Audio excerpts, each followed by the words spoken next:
Today, we're taking a closer look at the Codale Motor 100 portable coffee grinder, a compact, travel-friendly grinder that comes with a surprisingly ambitious feature set. What makes it even more interesting is that it's currently being introduced as a Kickstarter project, which already adds a bit of intrigue to the whole thing. Alongside the grinder itself, there's also an optional base with a built-in ionizer, a feature meant to address one of the most common challenges in coffee grinding. This grinder also has a soft glow-in-the-dark function, making brewing espresso in the dark easier. Inside, you get 39mm 7-star conical burrs that can go fine enough even for espresso. And Codale also puts a lot of emphasis on its outer rotor BLDC motor design. And maybe, just as importantly, it makes a surprisingly solid first impression in terms of fit and finish. So, let's take a closer look at what this little grinder is really all about.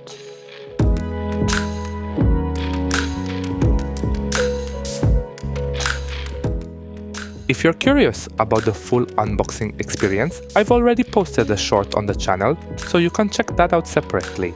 This particular unit was provided to me directly by Codale, and it's actually a pre-production version, so keep that in mind as we go through it. In the box, aside from the grinder itself, you get a carrying case, a charging cable, and also an additional base with a built-in plasma or ionizer system, which is meant to reduce static during grinding. I noticed on the manufacturer's website that a cleaning brush will also be included. Of course, a USB-C cable is also included with the base. When it comes to build quality, this grinder really stands out. It feels extremely well made, using high-quality materials throughout. The body is made from 6063 aluminum, with a recycling rate of over 95%. It's still relatively compact. It's 6.3 centimeters in diameter, 17.5 centimeters in height, and weighs around 760 grams, so it feels solid without being overly heavy. Inside, there are 39mm conical steel burrs with a 7-star design and a hardness of up to 58 HRC. The bean hopper is located at the top and holds about 40 grams of beans.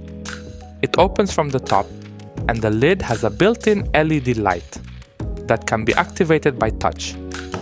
A minor detail, but really useful when brewing in low light.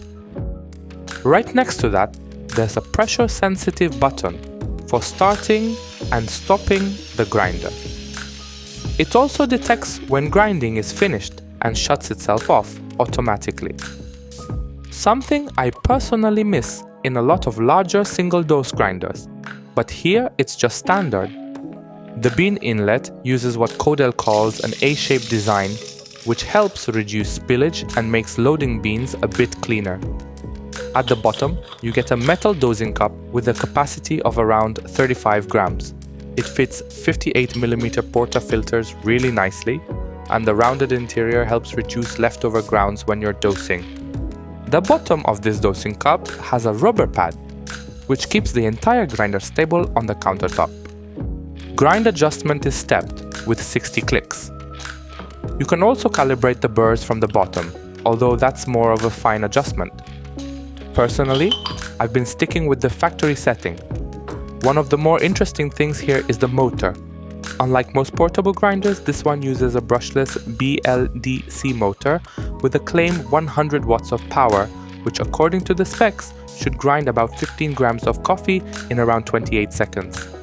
It runs on a battery setup made of 4 1250 mAh cells and supports 18-watt USB-C PD charging.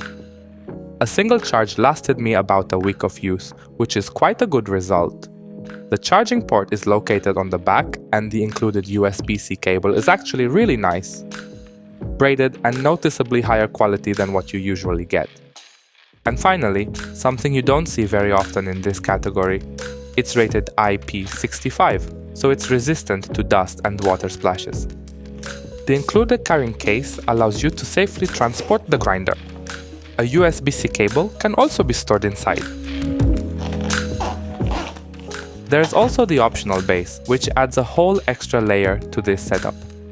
It's finished in a silver, highly reflective aerospace-grade aluminum, and it definitely looks good. Although because of that mirror-like surface, it does tend to pick up scratches quite easily. The base also features a rubberized bottom, which keeps it very stable on the countertop. Although it does tend to pick up dirt quite easily. The same thing happens with the dosing cup from the base. The base comes with its own magnetic aluminum dosing cup. And this is where things get a little bit interesting, because unlike the dosing cup attached to the grinder itself, this one doesn't quite fit 58mm portafilters perfectly, which is a bit of a strange design choice, considering that this is the setup you'd more likely use at home, while the grinder's own cup has no issue fitting properly.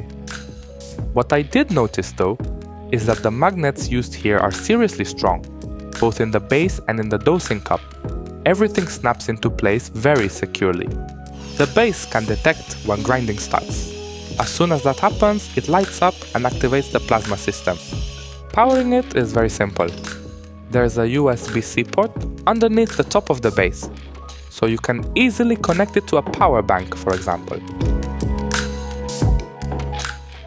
Hey, if you found this video helpful, feel free to leave a like and consider subscribing for more content like this. Thanks! And this is probably the perfect moment to talk about retention, because that's exactly what this base is supposed to improve. Starting with the grinder on its own, it actually performs really well here.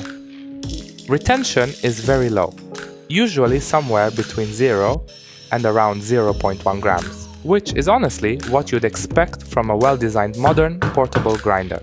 More and more grinders are getting really good at managing static and retention, even without any additional tools like RDT.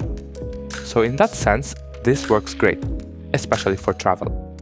Although you can still see a bit of fine coffee dust left behind, particularly around the bottom. So naturally, you'd expect that adding the ionizing base would only improve things further. Right? Well, not really. By using the base, retention actually increases significantly, reaching approximately 0.5 grams. And that raises the question, why does that happen? It mostly comes down to the design. A noticeable amount of grounds ends up getting trapped inside the base itself, instead of fully falling into the dosing cup. Now, to be fair, the plasma system does seem to do something. You can clearly see that the grounds aren't sticking to surfaces the way they normally would. At the same time, however, such a project causes more retention problems than benefits, and in practice defeats the purpose. So in its current form, I find this base a bit annoying. Now it's time to take a quick look at the grind size and particle distribution. At one of the finest settings, around level 5, the grind is extremely fine, actually too fine for espresso. In my case, the sweet spot for espresso ended up somewhere between 6 and 10, depending on the beans. On the other end, setting 50 is already very coarse, and for pour-over, I'd personally stay somewhere in the 20 to 30 range. In terms of particle distribution, the burrs here tend to produce a more bimodal grind, which is pretty typical for conical burrs. And in practice, that translates into a more traditional style of espresso, with higher body and a slightly heavier, more classic profile. So, let's move on to espresso. For this test, I'm using an 18-gram dose of a medium roast coffee from Peru, a bag I come back to quite often when testing grinders. The target ratio here is roughly 1 to 2, and in terms of grind time, 18 grams for espresso takes about 50 seconds, with a noise level of around 77 decibels.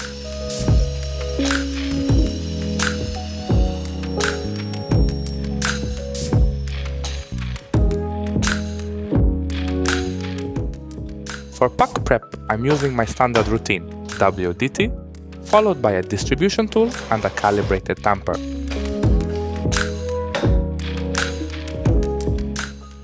As for the extraction, I'm starting with a pre-infusion at around 3 bars, then ramping up to 9 bars, and finishing at about 6 bars.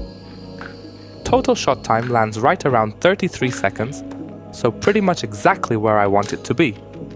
And overall, the extraction is actually quite stable.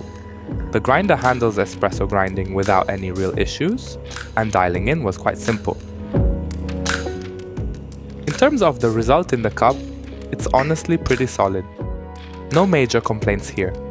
Of course, it's not going to match something like a 64mm flat bar grinder in terms of clarity or precision. But for a portable setup, this is genuinely a very capable espresso grinder. I also tested this grinder with the Outin Mino, which uses a smaller basket and a lower dose, so in this case, you need to go a bit coarser on the grind size. Here, I was using a 12-gram dose and grinding took about 28 seconds. Dosing itself isn't as convenient as with a standard 58mm portafilter, but it's honestly not a major issue once you get used to it. What's important though is that the grinder handles this setup without any issues. Adjustments are simple and the overall performance is solid. So ultimately it works really well with something like the Outin Mino, but I think it will have the greatest potential with portable espresso machines like the Icape Capo K2 Pro with this 58mm basket. And finally, let's take a look at how this grinder handles pour over. For this test, I'm using my Have More dripper with a 16-gram dose and a 1:16 ratio. Total brew time comes out somewhere between 2.5 to 3 minutes. Grinding 16 grams at setting 25 took about 33 seconds. Now, the beans I'm using here aren't necessarily ideal for pour over, but even so, the result is still quite enjoyable. In the cup, I'm getting more classic, chocolate-forward notes, which is expected from this coffee, along with a light, pleasant acidity. Overall, I'd say it's a good result, especially considering that pour-over isn't really my main brewing method. When it comes to cleaning, this grinder is actually very simple to maintain. On a day-to-day basis, it's enough to wipe the body with a soft cloth, and after grinding, I'd recommend using a small brush to clean out the bottom area of the grinder. If you want to go a bit deeper, the disassembly process is really simple, which is actually one of the key advantages here. All you need to do is unscrew the bottom burr using something like a flathead screwdriver or even a coin. One important thing to keep in mind is to note the factory calibration marking, especially if you want to keep the exact same grind setting after reassembly. Once you remove the screw, you can take out the burr and the spring. Just make sure not to lose them. From there, it's just a matter of using a brush, and optionally something like a blower, to clean the burrs and the inside of the grinder. It's important not to use water here. You should avoid submerging the burrs or the internal components. After that, just put everything back together and you're good to go.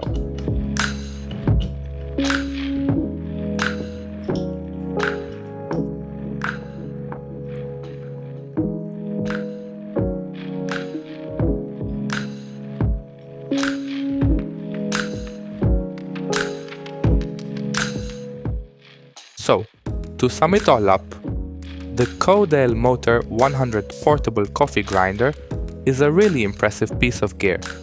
It stands out with its excellent build quality, great attention to detail, very solid grind performance and overall capability.